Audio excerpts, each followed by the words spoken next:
If you're thinking about speaking to your GP about your alcohol, you'd be very unusual if you weren't feeling a little bit nervous. But guess what? You may not have done it before, but your GP has seen it all. They are so well aware how easy it is to enter into an unhealthy relationship with alcohol and how much people need help.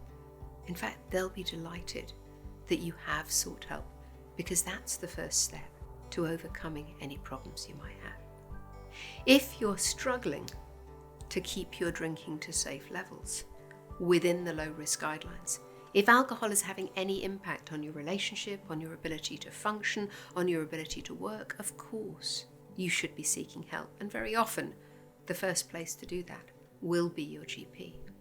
You may not need to see them in person. Sometimes a phone conversation will be a great place to start.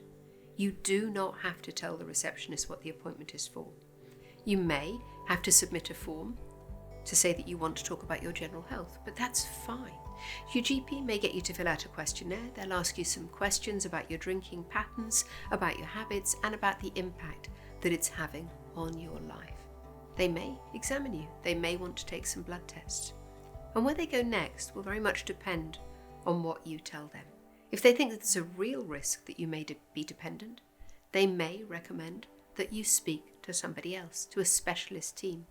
However, very often, your GP will be able to provide you with advice that you need, which will help you to address any issues you have. So your GP is there to help. Even if your GP tells you you've got a problem, it's much better to get that problem sorted than to live with it and not move on, because unfortunately, it's highly unlikely to go away. Your GP's seen it all before. They know what questions to ask.